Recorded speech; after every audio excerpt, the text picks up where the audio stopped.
Welcome to our channel. నా పేరు Durgaprasad master. Salaar cinema child artist Farzana మనతో పాటు ఉన్నారు. హలో ఫర్జానా. Hi sir. నువ్వు 9th క్లాస్ అంటే జూనియర్ 10th క్లాస్ చదువుతున్నట్టు తెలిసింది. అయితే ఫస్ట్ నేను సినిమా గురించి సలార్ సినిమా గురించి అడుగుతా, ఆ తర్వాత ఎడ్యుకేషన్లోకి వెళ్దాము. అయితే ఫస్ట్ సెట్లో ఎప్పుడు ప్రభాస్ గారిని చూసావు నువ్వు? నేను ప్రభాస్ అని రామోజీ ఫిలిం సిటీ చూసా. ఓకే, ఫస్ట్ టైము అంటే వితౌట్ మేకప్ లేకపోతే సెట్లోనే డైరెక్ట్గా షూటింగ్ స్పాట్లో చూసావా? సెట్లోనే డైరెక్ట్గా షూటింగ్ స్పాట్లోనే. మరి ఆ ప్రభాస్ నిన్నెలా చూశాడు? ప్రభాస్ సార్ కూడా నన్ను చూసారు, ప్రభాస్ సార్ కూడా పలకరించారు, ప్రశాంత్ నీల్ సరే మీట్ చేయించారు. డైరెక్టర్ గారు ప్రశాంత్ నీల్ సార్ నిన్ను తీసుకెళ్లారు ప్రభాస్ దగ్గరికి. ఏం చెప్పారు? Actually Prashanth Neel sir scene explanation గురించి తీసుకెళ్లారు. అంటే ఏమని చెప్పారు సీన్ గురించి? అంటే ఇలా ఒక ఫైట్ సీన్ ఉంటది, పాపతో ఉంటది, ఫర్జానాతో ఇలా ఉంటది అని చెప్పారు. నీకు చెప్పారు. నీకేం చెప్పారు? నువ్వేం చేయాలని చెప్పారు నీకు? ఇలా సార్ ఫైటింగ్ చేస్తూ ఉంటారు, కొన్ని స్టెప్స్ కిందకి వచ్చి ఇలా కొంచెం ఏడ్చేలాగా చేయాలి అని. కొంచెం ఏడ్చేలాగాని. అసలు ఈ క్యారెక్టర్ ఏంటో నీకు చెప్పారా డైరెక్టర్ గారు? అసలు ఏంటని, ఎందువల్ల విలను అసలు మొత్తం సినిమా అంతా నీ దగ్గరే టర్న్ అవుతుంది.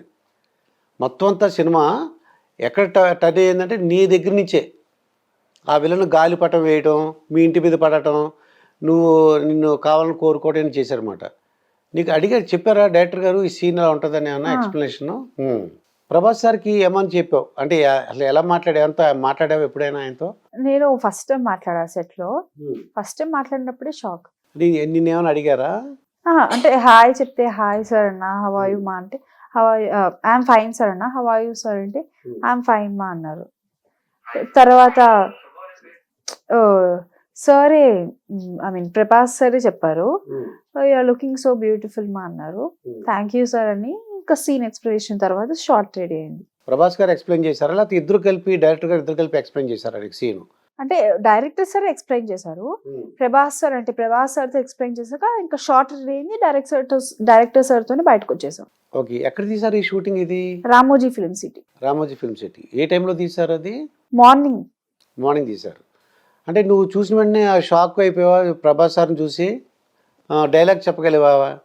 షాక్ అయ్యాను, ఫస్ట్ అనుకోలేదు సార్ని చూస్తా అని, చూసాక షాక్ అయ్యాను. అయితే అసలు ఈ క్యారెక్టర్ ఏమని చెప్పారు నీకు ఈ పాత్ర ఎలా ఉంటుంది, ఏం చేయాలని ఏం చెప్పారు? దీంట్లో నీకు చెప్పిన దానికి ఇక్కడ నువ్వు సినిమాలో చూసిన దానికి ఒకలాగా ఉందా? సేమ్.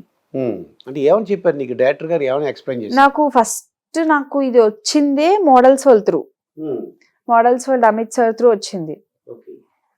అమిత్ సార్ స్టేటస్ పెట్టాక ఇలా ప్రశాంత్ నీల్ సార్ టీం వాళ్ళందరూ సురభి క్యారెక్టర్ గురించి సర్చింగ్ లో ఉన్నారు. అప్పుడు నన్ను అప్రోచ్ అయ్యారు, మేము ఆడిషన్ ఇచ్చాము. ఆడిషన్ ఇచ్చాక వస్తున్నప్పుడు ప్రశాంత్ నీల్ సార్ వస్తారు కూర్చొని అని ప్రశాంత్ నీల్ సార్ దగ్గర డైరెక్ట్ ఆడిషన్ తీసుకున్నారు. ప్రశాంత్ నీల్ సార్ అప్పుడు బయటకు వచ్చి సెలెక్ట్ అయ్యింది అన్నాక ఇలా చెప్పారు, ఇలా సురభి క్యారెక్టర్ ఉంటుంది, ట్రైబల్ క్యారెక్టర్ ఉంటుంది అని చెప్పారు. ట్రైబల్ క్యారెక్టర్ అండి. ఆ రోజు షూటింగ్ లో నీకు ఏమని చెప్పారు? అంటే ఎక్స్ప్లెయిన్ చేస్తారు కదా సీను, ఏమని చెప్పారు? అంటే ఇలా నార్మల్ సీన్ ఎక్స్ప్లెయిన్ చేస్తారు, ఆ రోజు అని కాదు, రామోజీలో స్టే ఇచ్చారు, దాని ముందు రోజే మాకు సీన్ ఎక్స్ప్లెనేషన్ ఉంటుంది. ఒక రోజు ముందే చెప్తారు మీకు? నీకేమని చెప్పారు, జ్ఞాపకం ఉందా? ఇలా ఉంటది మా సీన్, ఇలా ఒక షార్ట్ ఉంటది, కాటేరమ్మ దగ్గర ఇలా ఒక షార్ట్ ఉంటది, దీనికి ఇలా ఉండాలి అని చెప్పేవారు. అంటే ఇది ఒక క్రైయింగ్ సీన్, ఇది ఒకవేళ కింద పడి చెప్పాలి కాబట్టి కొంచెం కిందకి కెమెరా ఇలా ఉంటది, సార్ ఇటుంటారు, నీ డైలాగ్స్ ఇలా ఉండాలి అని చెప్పారు.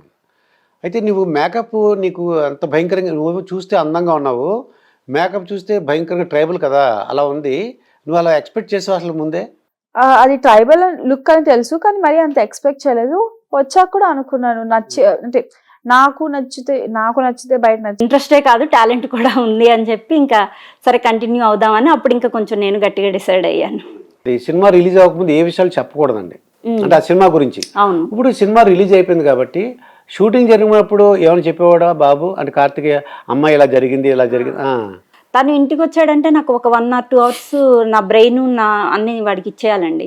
మొత్తం ఆ డే జరిగిందంతా ప్రతి పిన్ తో సహా చెప్తాడు. ఏం జరిగింది ఏంటి మొత్తం ఎవరితో ఏం జరిగింది, గుడ్ ఆర్ బ్యాడ్, ఎనీథింగ్ అన్ని షేర్ చేసుకుంటాడు. ఈ సినిమా విషయాలు ఏం చెప్పేవాడు అండి షూటింగ్ అప్పుడు? అదే అసిస్టెంట్ డైరెక్టర్ అన్న ఇట్లా మేము ఇలా ఆడుకున్నాము షూట్ క్యాప్ లో, ఈ రోజు ఇలా జరిగింది, నీల్ సార్ నన్ను అప్రిషియేట్ చేశారు, అట్లా ఏదో ప్రతిదీ జరిగేవన్నీ చెప్తా ఉండేవాడు. అయితే కార్తికేయ, నీకు క్యారవాన్ అంటే ఇప్పుడు పూర్వం ఏంటంటే చెట్లకు నీకు తెలియదు అనుకుంటా. పూర్వం మీరు సినిమా షూటింగ్ వెళ్ళి చూసేవాళ్ళం చెట్ల కింద, సినిమా గ్యాప్లో, ఆ షూటింగ్ గ్యాప్లో మొత్తం ఎంత పెద్ద హీరో అయినా సరే ఆ చెట్టు కింద అక్కడ ఒక ఇంట్లోనో ఫ్యాన్ వేసుకుని కూర్చునేవారు, చైర్ వేసుకుని వాళ్ళ పుస్తకాలు చదువుకునేవారు. మీ షూటింగ్ గ్యాప్లో మీకు అంటే క్యారవాన్ ఇచ్చారా లేకపోతే రూమ్స్ ఏమైనా బుక్ చేసి ఇచ్చారా రామోజీ ఫిల్మ్ సిటీలో? అక్కడ కంటిన్యూస్ షెడ్యూల్ ఉండేది కాబట్టి రూమ్స్ ఇచ్చారు. రూమ్స్ నుంచి షూట్కి వచ్చాక అప్పుడప్పుడు క్యారవాన్ ఉండేది, అప్పుడప్పుడు ఉండేది కాదు. ఒకవేళ క్యారవాన్ ఉన్నా కూడా నాకు సెట్లో తిరగడం, నా సీన్ ఉన్నా లేకపోయినా నాకు ఆ మానిటర్ చుట్టూ, కెమెరా చుట్టూ, సెట్లో ఏం జరుగుతుందని చూడడం ఇంట్రెస్ట్ కాబట్టి ఉన్నా కూడా పెద్ద ఉండేవాడిని కాదు. అంటే కొంతమంది ఏమంటారంటే నీ సీన్ అయిపోయింది అనుకో, నువ్వు ఎందుకు ఇక్కడ ఉన్నావు, నీకేంటి సంబంధం, అలా అని అంటుంటారా లేదా చూడొచ్చా? నేను చెప్తా అంటే అలా అని ఎవరు అనలే, కానీ వెళ్ళి రెస్ట్ తీసుకోరా, మళ్ళీ నీ సీన్కి అప్పటికి ఎనర్జీ కావాలంటే సరే అని కుర్చీ చేసుకొని మళ్ళీ సెట్లోనే కూర్చుంటా. కానీ క్యారవాన్కి వెళ్తే ఎంతసేపు ఉంటాం అలా ఫోన్ చూసుకుంటా, బోరు. సో దాని బదులు సెట్లో ఉంటే ఇంకా హ్యాపీ ఉండిద్ది. సో అలా నువ్వు ఫోన్ ఇప్పుడు జ్ఞాపకం వచ్చింది, పవన్ కళ్యాణ్ ఆయన కొన్ని వేల బుక్స్ చదివారని ఆయన మీటింగ్లో చెప్తుంటారు అనమాట. అలాగే కేసీఆర్ కూడా. నేనేమన్నానంటే నీ ఖాళీ ఉన్నప్పుడు పుస్తకాలు చదువు, నాలెడ్జ్ వస్తుంది. ఎందుకంటే సెల్లో ఎప్పటికైనా అది రకమైన నీకు ఎనర్జీ డిక్రీజ్ అయిపోద్ది కానీ ఇంక్రీజ్ అవ్వదు. నువ్వు బుక్స్ రీడింగ్ అలవాటు చేసుకున్నావు అనుకో, మీ జనరేషన్ అంతా నాకు తెలుసు ఫేస్బుక్, సోషల్ మీడియా మీద ఎక్కువ ఇన్స్టాగ్రామ్ అని చూస్తుంటారు. నువ్వు మాత్రం కార్తికేయ దేవ్ అంటే దేవుడితో సమానం. నా రూటే సపరేట్ అని మోహన్ బాబు అంటుంటాడు, నా రూటే సపరేట్ రా అని. అలాగా నువ్వేం బుక్స్ చదవడం నేర్చుకో. షూర్. ఇప్పుడు మరి ఈ సినిమా ఇంకా విశేషాలు ఏమున్నాయి, బాగా నీకు నచ్చిన సీన్లు ఏమున్నాయి, ఫైటింగ్స్ ఏమున్నాయి, ఎమోషనల్ సీన్స్ ఎక్కడన్నా ఏడుపు వచ్చిందా నీకు? అంటే మదర్ సెంటిమెంట్ ఒకటి ప్లాస్టిక్ వస్తువు ఆవిడ భయపడిపోద్దంట, అది ఏంటి అసలు ఇక అంటే ఏమన్నా ఎమోషనల్గా నీకు ఏమైనా అనిపించిందా ఈ సినిమా గురించి? ఆ ప్లాస్టిక్ వస్తువు గురించి చెప్పకూడదు, ఇప్పుడు మీరు సినిమా చూడాలి. కానీ లైక్ ఎమోషనల్ సీన్స్ అంటే ఇంకా మేము చేసేటప్పుడు అవి ఇప్పుడు థియేటర్లో చూసుకున్నా అందరు బాగా వచ్చి అంటున్నారు, కానీ నేనేమో ఇంకా బాగా చేసి ఉండాలని నాకుంది. నీకు తెలుస్తుంది అంటే నాకు ఇంకా బాగా చేయాలని ఉంటుంది ఎప్పుడు చూసినా. సో అలా చేయడం, ఫైటింగ్ సీన్స్ మాకు పెద్ద ఉండవు కానీ ఉంటాయి చిన్న చిన్నవి. అలా నువ్వు ఎప్పుడైనా ఫైటింగ్ సీన్లు చూసావా ఈ సినిమాకి సంబంధించి? ఫైటింగ్ సీన్లు ఇప్పుడున్న సినిమాల్లో నువ్వు నీ సీన్స్ కాకుండా వేరే చోట కూర్చుని అన్నావు కదా, ఏమేమి చూసావు నువ్వు? నేను చిన్న అంటే నువ్వు చూసిన ఏమైనా కట్ అయిపోయినాయా అందుకు అడుగుతున్నా అనమాట. లేదు, నేను మా షెడ్యూల్ అప్పుడు మ్యాక్సిమం రోజంతా మాదే జరిగేది. అప్పుడప్పుడు చిన్న చిన్న మాంటేజెస్ వేరేవి, ఇప్పుడు ట్రైలర్లో చూస్తే చాలా మంది గుంపుగా ఉండి ఇలా ఏదో ఒక, ఇప్పుడు సెర్బియన్ ఆర్మీ అన్నప్పుడు అందరూ వచ్చి ఒక దగ్గర నుంచి ఉంటారు, ఇలా అలాంటి చిన్న చిన్న మాంటేజెస్ తీసేవాళ్ళు అంతే. అవే చూసాను. అవి చూసావు మొత్తం? నువ్వు చూసినవన్నీ కూడా ఉన్నాయి దీంట్లో, ఎక్కడ కట్ అవ్వలేదు. ఇంకా ఫుడ్ ఎలా ఉంటుంది మీకు? ఫుడ్ ఏమి ఇచ్చేవారు మీకు? ఏం కావాలంటే ఇస్తారా లేకపోతే వాళ్ళు ఇచ్చినప్పుడే తీసుకోవాలా? ఫుడ్ చాలా బాగుండేది. హుంబాలే ప్రొడక్షన్ చాలా బాగా చూసుకున్నారు వాళ్ళు. సో ఆ ఫుడ్ విషయంలో కానీ చూసుకునే విషయం, టైమింగ్స్, ప్రతిదీ చాలా కంఫర్టబుల్గా చూసుకునే వాళ్ళు. ప్రశాంత్ నీల్ డైరెక్టర్ గారితో మాట్లాడావు కదా, నెక్స్ట్ మూవీస్ కూడా ఏమన్నా నాకు ప్లీజ్ ఏమన్నా అంకుల్ ఛాన్స్ ఇవ్వమని అలాగే అడిగాను? అంటే లేదు, అంటే అంత క్లోజ్గా మాట్లాడడానికి అవకాశం ఉందా లేదా అని? చాలా క్లోజ్ ఉంటారు సార్, చాలా జోవియల్గా కూడా ఉంటారు. బట్ ఎంత క్లోజ్ ఉన్నా అది అడగడం అనేది నా వ్యూ నుంచి కరెక్ట్ కాదు. సో నేను అలా అడగలే. బట్ సార్కి నా పర్ఫార్మెన్స్ బాగా నచ్చేసి టైమింగ్ కూడా చూసుకోకుండా పృథ్వీరాజ్ సార్కి ఒకరోజు ఎర్లీ మార్నింగ్ 2 o'clockకి మెసేజ్ చేసి, ఈ అబ్బాయి ఏ సీన్ అయినా చేయగలడు, మీ సినిమాలో కూడా తీసుకోండి అని ఆయనకి సజెస్ట్ చేశారు. ఆయన కూడా నా యాక్టింగ్ నచ్చి ఆయన సినిమా లూసిఫర్ 2లో నన్ను ఆయన చిన్నప్పటి రోల్కి తీసుకున్నారు. చిన్నప్పటి రోల్ తీసుకున్నారు. Very good, thank you, congratulations, very good. Real అంటే మంచి మంచి ఛాన్స్లు వచ్చేస్తున్నాయి నీకు. ఇప్పుడు వరల్డ్ ఫేమస్ అయ్యావు నువ్వు. చిన్న 1 crore తర్వాత 70 lakhs బడ్జెట్లో చాలామంది యాక్ట్ చేస్తుంటారు. పాపం ఆ సినిమా రిలీజ్ అవ్వక ఉంటారు. కానీ నువ్వు ప్రపంచంలో ప్రభాస్ సినిమా అంటే ప్రభాస్ను చూద్దాం బా అని చాలు ఆనందపడిపోతుంటారు. అసలు ఏంటంటే అంత క్రేజ్ ప్రభాస్కి నాకు అర్థం లేదు. ఇప్పుడు ఏంటి 2 రోజుల నుంచి అసలు మేము షూటింగ్ లేవు వీళ్ళు సలార్ సలార్ సలార్ అని అలాగా సలసల్లాడిపోతున్నారు అందరూ. ఎందువల్ల అంట అంత క్రేజ్? అఫ్ కోర్స్ ఆయన యాక్టింగ్ కానీ మెయిన్ ఆయన నాకు తెలిసినంత వరకు బయట ఉండే బిహేవియర్ కూడా డార్లింగ్ ప్రభాస్ అంటారు కదా, అందుకే అందరినీ బాగా చూసుకోవడం, ఆయన యాక్టింగ్.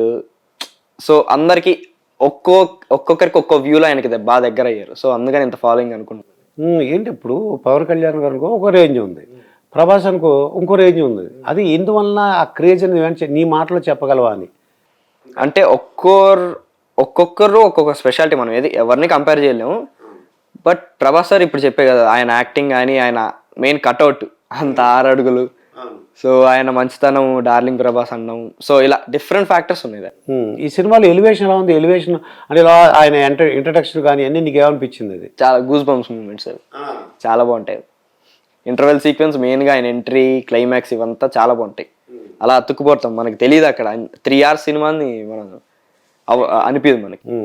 ఇప్పుడు సినిమా చూసి వచ్చిన తర్వాత మీ ఫ్రెండ్స్ కానీ ఎవరైనా నీకు ఫోన్ చేయడం కానీ లేదా కనబడి చెప్పడం కానీ, మీ క్లోజ్ రిలేటివ్స్ ఉంటారు కదా, టీచర్లు, ప్రిన్సిపాల్, మీ ఫ్రెండ్స్, వీళ్ళందరూ ఏమన్నారు, మీ నేబర్స్? అంటే ఇంకా సినిమా టికెట్లే చాలా మందికి దొరకలేదు. బట్ చూసిన వాళ్ళు అయితే చాలా బాగా చేసావురా, ఎరగొట్టేసావు అన్నావు, congrats for your block buster అని టీచర్స్ మెసేజ్ పెట్టడం. టీచర్లు మరి తిట్టరా? లేదు, చాలా సపోర్టివ్ ఉంటారు. ఎరా కార్తికేయ ఏరా ఏంటో నాటకాలు వేస్తున్నావు, సినిమాలు వేస్తున్నావు? లేదు, అలా ఏమి ఉండదు, చాలా సపోర్టివ్ ఉంటారు టీచర్స్. ఇంకోటి ఏంటంటే, నేను యాజ్ ఎ ప్రిన్సిపల్గా చెప్తున్నా, నాకు స్కూల్స్ ఉన్నాయన్నమాట కాకినాడలో. నువ్వు ఎంత హీరో అయినా సరే ఎడ్యుకేషన్ కూడా బాగా చూడాలి, ఇంగ్లీష్ బాగా, హిందీ రావాలి నీకు, వీలుంటే అదర్ లాంగ్వేజ్ కూడా నేర్చుకో. నీకు ఏదైనా తమిళ్ కానీ కన్నడ కానీ ఛాన్స్ వచ్చిందనుకో, ఆ భాషలో ప్రకాష్ రాజ్ లాగా నువ్వు మాట్లాడేయాలి.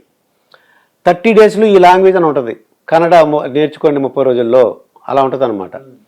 ట్రై చేయి, నీకు ఖాళీ ఉన్నప్పుడు నేర్చుకోది. నేను లాంగ్వేజ్ నేర్చుకోవడానికి ప్రిఫర్ చేసేది ఒకటి, మనుషులతో తిరిగితే ఈజీగా వచ్చింది అనుకుంటా. నెక్స్ట్ ఆ లాంగ్వేజ్. ఇప్పుడు సలార్తో మా ముందుకు రాబోతున్నారు. సో మొదట సలార్ నుంచే బిగించేద్దాం, ఆ తర్వాత వెనక్కి. సో సలార్ అనుభవాలు చెప్పండి. సలార్ నేను ఒక సీన్ అండి చేసింది, సెంట్రల్ మినిస్టర్గా దాంట్లో చేశాను. Okay, central minister. సెంట్రల్ మినిస్టర్గా చేశాను. బాబీ సింహ గారు, కన్నడ యాక్టర్ ఆయన దేవరాజు గారు, సూర్యారెడ్డి గారు, ఓకే, మా అందరి కాంబినేషన్లో ఒక టెస్ట్ సీను, ఇంపార్టెంట్ సీన్ చేశాను. ఓకే, ప్రభాస్ గారి కాంబినేషన్ అయితే కాలేదు. అది చూడాలి ఎలా వచ్చింది, ఆన్ స్క్రీన్ ఎలా వస్తుంది అనేది. But it's great experience to work with Prashanth Neel. ఆయనతో పనిచేయడం అనేది ఒక మంచి అనుభూతి అండి. ఓకే, అంటే ఇది సెకండ్ టైం అనుకుంటా కదా ఆయనతో కలిసి చేయటం? అండ్ నేను KGF 2లో కూడా చేశా, KGF 1లో చేశా. బట్ అది లెంగ్త్ పెరిగిపోయి ఆ సీన్ ఇంపార్టెన్స్ అక్కర్లేదు తీస్తారు. అది గుర్తుపెట్టుకుని ఆయన మళ్ళీ నాకు గుర్తుందండి, మీరు మనం చేసాము ఇదే రామోజీ ఫిల్మ్ సిటీలో చేసాము, అది అప్పుడు తీసేసాము. KGF 1లో కూడా చేశారా మీరు? చేసా, ఒక సీన్ చేశా. ఓకే, అప్పుడు సెంట్రల్ మినిస్టర్గానే వేషం ఇచ్చారు. ఓకే, బట్ దిస్ టైమ్ మంచి సీన్లో మళ్ళీ పిలిచారు. ఓకే, అంటే మీ మీద కన్సర్న్ ఉంది కావాలా? ఉంది. సో ఇంత చూడండి, నేను పరిచయం చేసుకుంటుంటే తెలుసు సార్, మనం చేసాం కదా సార్, మనం ఇదే ఫిల్మ్ సిటీలో చేసాం కదా, నాకు గుర్తున్నారు మీరు అన్నారా? అని ఆయన అప్పుడు రంగస్థలం అవి చూసి ఆయన బాగుంటాడు, ఆయన పిలిపించడని అప్పుడు ఒప్పుకున్నారు. ఓకే, నెక్స్ట్ అప్పుడు అది దాంట్లో లేదు, మళ్ళీ మళ్ళీ నన్నే గుర్తుపెట్టుకుని ఆయన పిలిపిస్తున్నాను. KGF 2లో ఏం చేశారు? సెంట్రల్ మినిస్టర్గా నేను కారులో వస్తుంటే, నేను కాన్వాయ్ అయితే వస్తుంటే ట్రాఫిక్ ఆపుతారు, ఒక 20 జీబులు వేసుకుని రాకీ రాకీ రాకీ వెళ్తుంటాడు. అంటే మా కారు ఆపింది ఎవరని నా స్టాఫ్ దిగి, సార్ ఉన్నారయ్యా, మినిస్టర్ గారు ఉన్నారు, ఏంటో డిస్కషను, ఎవడాడు అని నేను దిగుతా. సార్ అన్నాడు, సెల్యూట్ చేసి పోలీసు, రాకీ బాయ్ వెళ్తున్నాడు కానీ, రాకీ బాయా అని నేను భయపడి మళ్ళీ కార్లో కూర్చోవటం. ఓకే, ఆయనకి సెంట్రల్ మినిస్టర్ కూడా ఢిల్లీలో ఎలా భయపడతాడు అనేది సన్నివేశం. సో ఈ సినిమాకి వచ్చేటికి ఇంకొంచెం బెటర్గా అసలు ఎస్టాబ్లిష్ చేశారు. అంటే ఆ సీన్కి ఏమన్నా ప్రామినెన్స్ ఉంటుంది అనిపించిందా మీకు? ఉంటుందండి, ఉంటుంది. ఓకే, ఉంటుంది. మించి మనం చెప్పలేం. అంటే మీ ఆకారం అది కరెక్ట్. సెంట్రల్ మినిస్టర్ అంటే సెంట్రల్ మినిస్టర్ అంటే అది ఉంది, ఆ డాంబికంగా ఉంటాము, అన్నీ బాగున్నాయి. దానికి ఎఫెక్ట్ కూడా అట్టగా ఉంటుంది. ఓకే, ఒక క్యారెక్టర్ ఎలివేషన్ కోసం పెట్టిన సన్నివేశం, అది ఖచ్చితంగా రిజిస్టర్ అవుతుంది. మీకు తెలిసినంత వరకు సలార్ మీద ఎలాంటి ఎక్స్పెక్టేషన్స్ ఉంటాయో మనకు తెలిసిందే. సో పైగా ఏంటంటే ప్రభాస్ ఒక బాహుబలి 2 తర్వాత మళ్ళీ ఆ రేంజ్ సినిమా పడలేదు అనేది. అవునండి, 3 సినిమాలు వచ్చినా అంతా మళ్ళీ హిట్ రాలేదనేది ఒక ఇది ఉంది. సో అందరూ ఆకలి మీద ఉన్నారు. సో సలార్ పైగా ఏంటంటే వాళ్ళిద్దరు కాంబినేషను అవునవును, ప్రశాంత్ ఇద్దరు కూడా నీల్, శిఖరాలు. దర్శకుడిగా ఆయన పెద్ద శిఖరం అయ్యారు, యాక్టర్గా అయినంత గొప్పగా ఇది ఉన్నారు. బట్ వీళ్ళిద్దరు కాంబినేషను ప్లస్ పైగానేమో ఆయన తీసుకునే నేపథ్యం కూడా డౌన్ టు రూట్ లెవెల్ నుంచి రస్టిక్గా ఉంటుంది. ప్రశాంత్ నీల్ గారు స్క్రిప్ట్, మన స్టోరీస్ అన్నీ కూడా చాలా కామన్ మ్యాన్ నుంచి గ్రేట్ పర్సనాలిటీ ఇవ్వటం దాకా ఉంటుంది. సో డెఫినెట్గా అది చాలా వీరోచితంగా ఉంటుంది. డెఫినెట్గా అది పెద్ద హిట్ అవుతుంది నేను హోప్ చేస్తున్నాను సార్. అదే అంటే ట్రైలర్ వచ్చింది. ట్రైలర్లో వచ్చినప్పుడు మనకైతే ఒక విషయం స్పష్టంగా కనిపించింది. ఇద్దరు స్నేహితులు, అందులో ప్రభాస్ రోల్ వచ్చి స్నేహితుడి కోసం ఏమైనా చేస్తాను అనేటువంటి ఒక క్యారెక్టర్ అనేది తెలిసింది. బట్ వాళ్ళు ఇచ్చిన దాంట్లో ఇంట్లోనే ఇద్దరు ప్రాణ స్నేహితులు శత్రువులు అయితే ఎలా ఏమవుతుంది అనేది పాయింట్ అని చెప్పారు. సో మీకు ట్రైలర్ రిలీజ్ చేసిన తర్వాత అంటే మీరు ఒక సీనే చేశారు కాబట్టి మీకు సినిమా అంతా తెలియదు కదా, మీకు అదే ఆ ట్రైలర్ చూసుకున్న తర్వాత ఏమనిపించింది మీకు? నాకైతే ఇది చాలా హై ఎమోషనల్గా ఉంటుంది అనిపించింది. పైగానేమో ఆయన కూడా తక్కువ యాక్టర్ కాదు, పృథ్వీరాజ్ సుకుమార్. ఆయన గ్రేట్ ఆర్టిస్ట్ మలయాళం. వాళ్ళిద్దరి మధ్య కాంబినేషన్ డెఫినెట్గా చాలా హైప్తో ఉంటుంది, చాలా ఎమోషనల్గా ఉంటుంది. గ్రేట్ పర్ఫార్మెన్స్ మనం చూడబోతున్నాం. ఖచ్చితంగా మంచి హిట్ అవుతుందండి ప్రభావం సలారు. అదే సో యాక్చువల్గా ఇది మీరు చేసినటువంటి ఫస్ట్ ఫిల్మ్ ప్రభాస్ తోటి, ప్రభాస్ గారి సినిమాలో, కానీ ఆయనతో కాంబినేషన్ ఇప్పుడు దాకా నేను ప్రభాస్ గారితో కలిసి పనిచేయరా అండ్ ఫేస్ టు ఫేస్ ఎక్కడ చేయలేదు. ఓకే, బట్ ఆయన సినిమాలో చేసే అవకాశం సలార్ ద్వారా తీరింది. సో మీకు ఎంతవరకు చేసిన ఒక సీన్ అని మీరు చెప్తున్నారు కదా, అంటే ఎంతసేపు కనిపిస్తుంది? అంటే 1 minute లోపు ఉండొచ్చు, 1 minute ఉండొచ్చు. ఎఫెక్టివ్ సీన్ అది. డైలాగ్స్ అయితే ఉన్నాయి, డైలాగ్స్ ఉన్నాయి, ఒక ఎమోషన్ ఉంది. వీళ్ళ క్యారెక్టర్ ఏంటి? దేవరాజు వీళ్ళకి చెప్పారు కదా, వీళ్ళందరూ ఒక టీము, జగద్బాబు గారి టీం అన్నట్టు. సో మీరు కూడా అందులో భాగంగానే వాళ్ళతో పాటు, వాళ్ళకి సపోర్టింగ్ గాను వాళ్ళతో పాటు ఇంకా ఓకే ఉంటుంది. జగపతి గారి క్యారెక్టర్ ఏంటి అందులో? అది నాకు డీటెయిల్స్ తెలియదు, ఆయన కాంబినేషన్ లేదు. ఓకే, మాకేంటంటే నేను కూడా పెద్ద సినిమా కాబట్టి వివరాలు దొరికిపోము. వాళ్ళు కూడా కథ గురించి మామూలుగా ఆయన పాత్ర ఏంటి, ఈయన పాత్ర ఏంటి కూడా నేను ఓకే మేమంటే నేను అడిగేది ఉండదండి. మనకి పెద్ద సినిమా, మంచి అవకాశం, పెద్ద దర్శకుడు. అంటే వాళ్ళు గ్యాంగ్స్టర్ లా కనిపిస్తారా దేవరాజు, బాబీ సింహయ్య వీళ్ళు, లేకపోతే వాళ్ళు కూడా ఏదన్నా ఇట్లా ప్రభుత్వంలో భాగంగానో, లేకపోతే ప్రభుత్వం కాదు కానీ ప్రైవేట్ వ్యక్తులే ఉంటుంది. ఓకే, డైలాగ్ పరంగా అర్థమైంది. వాళ్ళు ఒక ఏరియాకి అధిపతులుగా ఉండే పరిస్థితి ఉంది. ఒక మాఫియా టైప్ అయినా గ్యాంగ్స్టర్ లాంటిది, గ్యాంగ్స్టర్ టైప్ ఉంటుంది. ఓకే, మీరు వాళ్ళకి సపోర్ట్ చేసే, కేంద్రం నుంచి అక్కడి నుంచి ఢిల్లీ నుంచి సపోర్ట్ చేసే క్యారెక్టర్ మీది బాగుంది.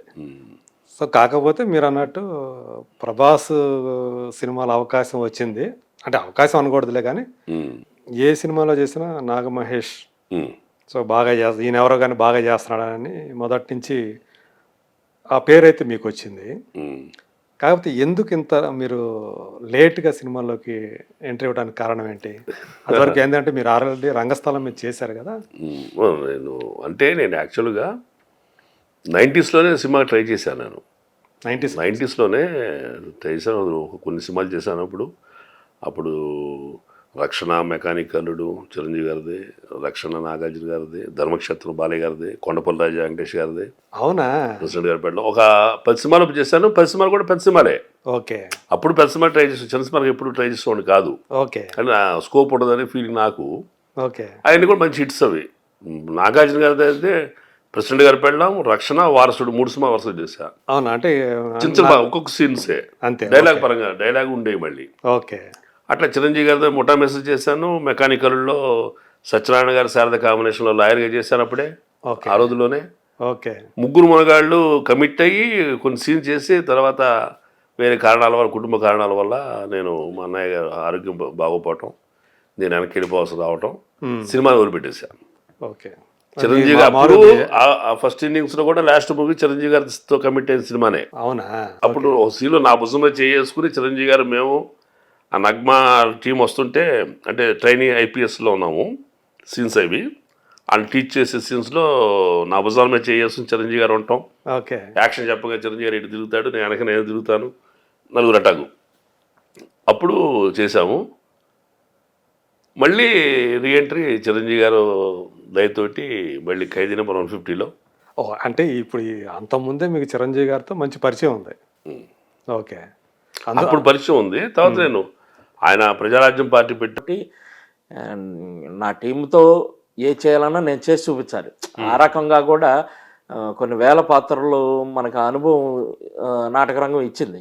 సో ఏంటంటే ఈ క్యారెక్టర్ ఏదన్నా చెప్తే కొంచెం త్వరగా పట్టుకోగలుగుతాం. డైరెక్టర్కి వారికి ఏం కావాలన్నది మాకు అర్థమైతే చేయగలుగుతాం. అట్లాగే ఏంటంటే దాని తర్వాత నాకు వెంటనే శ్రీకాంత్ అడ్డాల గారు పిలిపించి ఆ క్యారెక్టర్కి అంటే వాళ్ళ తమ్ముడు సతీష్ అడ్డాల అని ఉన్నాడు, ఆ కుర్రోడు విజయవాడే, నా ఫోటో తీసుకెళ్ళి చూపించి చౌదరి మంచి ఆర్టిస్ట్ ఒకసారి సెట్ అవుతాడు చూడండి అంటే ఆయనకి చూడంగానే ఫోటో నచ్చి ఆయన గుర్తుపట్టలేదు కూడా యాక్చువల్లీ భీమలా నాయక్ అది ఇదని కూడా గుర్తుపట్ల. నేను క్యారెక్టర్కి పర్ఫెక్ట్గా ఉంటాడు ఒకసారి పిలిపించండి అంటే నేను వెళ్ళాక నేను చెప్పుకున్నాను, నేను పలానా భీమలా నాయక్ కూడా వచ్చేసి మీరేనా సార్ ఇద్దాను, నాకు కరెక్ట్ సూటబుల్గా ఉంటారు తెల్లగడ్డం కాస్త ఇదిగా ఉంటుంది రంగేసుకొని. అట్లాగా ఆ క్యారెక్టర్ పెదకాపులో ఒక మంచి క్యారెక్టర్ ఇచ్చారు. అంటే సంవత్సరాల నుంచి అదే చేస్తున్నా. అలాగే సలార్ కూడా ఏంటంటే ఎప్పుడో సంవత్సరాల క్రితం ఆడిషన్ వెళ్ళి ఇచ్చొచ్చా నేను. అందులో ఆ రైటరు నా ఫ్రెండ్ యాక్చువల్ హనుమాన్ చౌదరి. తనేంటంటే అక్కడ ఎవరి రికమెండేషన్లు చల్లవగానే అక్కడ తనేంటంటే ఒకసారి వెళ్ళి ఆడిషన్ ఇచ్చిరా ఇది అన్నాడు. సరే అని చెప్పి నేను ఆఫీస్కి వెళ్తే ఎవరు లేరు, ఒక అసిస్టెంట్ డైరెక్టర్ ఉన్నాడు. ఎప్పుడో సంవత్సరాల క్రితం ఏదో ఒక సీన్ చేసి వచ్చేసాను. ఆ తర్వాత ఇంకా ఒకరోజు ఎవరికో అనుకున్న క్యారెక్టర్ యాక్చువల్లీ పెద్దవాళ్ళని ఎవరో అనుకున్నారు, వాళ్ళు ఏవో డేట్లు దొరకలేదు, ఏదో సడన్గా నా వీడియో ఆ టైంలో చూపించారు డైరెక్టర్కి. ఇతను చూడండి సార్ ఇదని అనగానే బాగున్నాడు పిలిచేయండి ఇదని ఇచ్చారు. కానీ భయం ఉందంట ఎలా చేస్తాడో ఏంటో అని వాడిని హనుమాన్ తను కూడా తను చేయిపోవాలి నీకు ఉంది అన్నాడు డైరెక్టర్ గారు. బట్ నేను చేయగలను, పెర్ఫార్మెన్స్ అయి చేయగలను, బాగా అంటే చాలా దగ్గర అయ్యామన్నమాట. డైరెక్టర్ గారు బాగా ఇచ్చేసారు, టీము యూనిట్ అంతా కూడా మీరు ముందెందుకు రాలేదు మా దగ్గరికి ఇదని అట్లాగా చాలా బాగా దగ్గరయ్యారు. క్యారెక్టర్ కూడా బాగా న్యాయం చేశాన్న సంతృప్తి ముందు వాళ్ళకి కలిగింది, వాళ్ళు చూశాక నాకు కలిగింది. అంటే మనం రకరకాల క్యారెక్టర్లు చేస్తుంటాం, వాళ్ళకి నచ్చే డైరెక్టర్కి నచ్చేటట్టు చేయగలిగితే ఒక ఆర్టిస్ట్గా అది సంతృప్తి. ఏది మంచి ఏది చెడైనా జనాలు నిర్ణయిస్తారు, ఇటు బాగా చేశాడా చేయలేదా అని. బట్ ఒక డైరెక్టరు నాకు ఎలా కావాలి ఈ క్యారెక్టర్ నేను ఎలా డిజైన్ చేసుకున్నా ఆ డిజైన్ తగ్గట్టుగా వీడు చేస్తున్నాడు అంటే సంతృప్తి చెందుతాడు. అలా చేయగలిగామంటే సంతోషం. మనం అది చేయగలిగాము, బాగా అంటే ఊహించినంత మంచి పేరు వచ్చింది ఆ స్పాట్లో, లొకేషన్లో అందరూ కూడా బాగా చాలా బాగా ఇది వచ్చింది. చెప్పొచ్చు అది అంటే మీ రోల్ ఏంటి అందులో? ఓకే, అంటే ఇప్పుడు అందరికీ అవునండి, అవును, తెలుస్తుంది ఒక కీ రోలే, చాలా మంచి క్యారెక్టర్. అంటే ఎవరన్నా పెద్ద ఆర్టిస్ట్ చేయాల్సిన క్యారెక్టరే. మీకు ఐడియా ఉందా ఫస్ట్ మీ క్యారెక్టర్కి ఎవరన్నా అనుకున్నారు? తెలియదులేండి, పేర్లు ఎందుకులే, కానీ వాళ్ళు రకరకాలుగా మిస్ అవుతారు. రకరకాలుగా మిస్ అయ్యి డేట్లు కుదరపోవచ్చు, లేకపోతే రెమ్యునరేషన్ దగ్గర తేడాలు రావచ్చు, ఏదన్నా ఉండొచ్చు. అంత పెద్ద సినిమా కాబట్టి రెమ్యునరేషన్లో తేడాలు రావు. అంటే మీ రూపానికి తగ్గట్టుగా నాకు కరెక్ట్ సూటబుల్ క్యారెక్టరే. అంటే ఏజ్డ్, ఇంకా ఏజ్డ్ క్యారెక్టర్ అండి నాది. అది బాగా సూటబుల్ అయింది. అంటే పాజిటివ్ గ్రే క్యారెక్టర్ నెగిటివ్ అనుకుంటున్నా. కథ గురించి నా పాత్ర నేను చేసుకుని వచ్చేసాను. కథ గురించి కూడా కాంబినేషన్ సీన్స్ ఉందండి, హీరో గారితో ఇద్దరితోనే ఉంది. ప్రభాస్ గారు, పృథ్వీరాజ్ గారితోనే ఉంది. ఆయన మెయిన్ విలన్ కదా? అది నాకు తెలియదు, ఆయన వెళ్ళ ఏదో ఏమి తెలియదు నాకు. బట్ నా క్యారెక్టర్ వరకు నేను చేసుకుని వచ్చేసాను వాళ్ళతో కాంబినేషన్. ఆహారం కూడా కొంచెం వండర్ఫుల్. అవునండి, గెటప్లు ఇక మనం ఆ సెట్లోకి వెళ్తాను వేరే ప్రపంచంలోకి వెళ్ళినట్టు ఉంటుంది. హాలీవుడ్ సినిమాలో మనం చేస్తున్నామా అన్న ఫీలింగ్ అయితే కలిగింది. అంటే ఫస్ట్ టైం మీకు ఇలాంటి అనుభూతి ఏమో. అంటే బాహుబలి కూడా చేశాను నేను, కొంచెం ఉంది అట్లా. ఇది కొంచెం ఒక డిఫరెంట్ లుక్లో ఉంది, పెద్ద సెట్లు కానీ ఒక ఏదో ఈజిప్షియన్ లుక్ ఇట్లా ఈ టైప్ ఉంది. మీరు పోస్టర్స్ అవి కూడా చూసుంటారు కదా. అరే ఇదేదో హాలీవుడ్ పిక్చరు మన అట్లా నాకు అనిపించింది. ఆ రేంజ్లో నాకు ఆనందం అనిపించింది అనమాట. అంటే మన ఇండియన్ సినిమా ఆ రేంజ్లో పెద్ద పెద్ద సెట్లు, ఆ స్కల్ప్చర్ అన్నీ కూడా చాలా గొప్పగా ఉన్నాయి. అసలు ఆ కలర్ టోన్ కానీ, ఆ కలర్ టోన్ అండి అసలు అక్కడ KGF లోనే మనకి ఆ కలర్ టోన్ అది చూసి అది నెక్స్ట్ లెవెల్లో ఉంటుందండి ఆ సినిమా. అది నాకు అనిపించింది. అంటే యాజ్ ఏ ఆడియన్గా చెప్పడం, నేను చేశాను కాదు కానీ యాక్చువల్లీ మనం ఒక్క షార్ట్ చూస్తే డిఐలు, ఎడిటింగ్లు, గ్రేడింగ్లు అన్నీ అయిపోయిన తర్వాత బ్యూటీ వస్తుంది. ఇది అలా కాదు, మానిటర్ పెడితేనే అన్నీ అయిపోయిన తర్వాత ఎలా ఉంటుందో క్వాలిటీ అలా కనపడుతుంటుంది. ఆ సినిమాటోగ్రఫీ కానీ, ఆ సెట్లు కానీ, వచ్చింది. కొన్నిసార్లు డైరెక్టర్ గారు పిలిచి రండి సార్ అంటారు. తర్వాత డిఓపి గారు మెచ్చుకుని మీరు షార్ట్ చూసుకున్నారా అని చెప్పి తీసుకెళ్ళి మరి అట్లా ఆయన కూడా బాగా నన్ను అభిమానిస్తాడు అనమాట. అదే అన్నిటికీ KGFకి అన్నిటికీ చేసిన ఆయనే చాలా గొప్ప డిఓపి అనమాట. అది నాకు అట్లాగే పెదకాపులో కూడా చోటగా నాయుడు గారు, ఆయన అయితే ఇక చౌదరి సీన్లో అంటే ఆ చౌదరి ఎటు తిరిగినా పర్లా నాకు ఓకే అంటే సాధారణంగా ఒక లిమిట్ పెట్టి ఇటు చేయండి అంటారు కదా. చౌదరి సీన్ ఓకే, తను ఎటు వెళ్ళినా ఓకే నేను చూసుకుంటా అంటాడు. అంటే అంత స్వేచ్ఛ ఇచ్చారనమాట. బాగా లైక్ చేశారు అందరూ కూడా. నేను దాని తర్వాత వస్తాను. సలార్కి వస్తే, సో మీరు చూసారు అక్కడ ఎలా ఆ సినిమా మీద ఉన్నటువంటి అంచనాలు ఎలాంటివో మీకు నేను చెప్పాల్సిన పనిలే. యాక్చువల్గా ఈ నెల 28 రావాల్సిన సినిమా అది. సో అనివార్య కారణాల వల్ల పోస్ట్పోన్ అవుతుందని వచ్చింది. తర్వాత ఎప్పుడుకో దీని మీద ఫ్యాన్స్ మధ్య ఎన్నో సోషల్ మీడియాలో అయినా కానీ కొంతకాలం వరకు ఆల్మోస్ట్ 2-3 వారాల దాకా ప్రొడ్యూసర్స్ కూడా ఎప్పుడు రిలీజ్ అవుతుంది, అసలు పోస్ట్పోన్ అయిందా లేదా అనే విషయం కూడా చెప్పలే. సో మొన్న చెప్పారు, అప్పుడు కూడా పోస్ట్పోన్ అయిందని చెప్పారు కానీ ఎప్పుడు కొత్త రిలీజ్ డేట్ చెప్పలే. దీంతో ఇంకా జనాల్లోకి అంటే ప్రధానంగా ప్రభాస్ ఫ్యాన్స్ ఈ సినిమా మీద చాలా హోప్స్ పెట్టుకున్నారు. ఎందుకంటే ప్రీవియస్ 3 ఫిలిమ్స్ వాళ్ళు ఎక్స్పెక్ట్ చేసిన రేంజ్లో ఆడకపోవటం ఒకటి. సో దీని మీద వాళ్ళు మామూలుగా పెట్టుకోవాలి ఆశలు. ఈ రిలీజ్ డేట్ రాకపోవటం అనేది కొంచెం ఇబ్బందికరంగా ఉంది. మీకు కూడా అంటే ఉందా, ఎప్పుడు వస్తుందా అనే ఆ క్యూరియాసిటీ? అంటే ఏ రకంగా ఉందంటే అది పెద్ద సంచలనం సృష్టించేస్తుంది కదా. అది ఆ వెయిట్ చేయడం అట్లా అనిపించింది. వచ్చేస్తే అది పెద్ద ఇదైద్ది, మనం కూడా అందులో ఒక పార్టు, ఆ ఉద్దేశంతో లేట్ అవుతుందని అది ఆగలేకపోతున్నాం. కానీ బట్ యాక్చువల్గా 28 వస్తే మీకు ఇంకా అయిపోయింది. 29 ఇప్పుడు మాది ఇంకోటి పెద్ద కాపు వస్తుంది. సంతోషమైన అంటే దానికి అంటే అవ్వచ్చు అండి.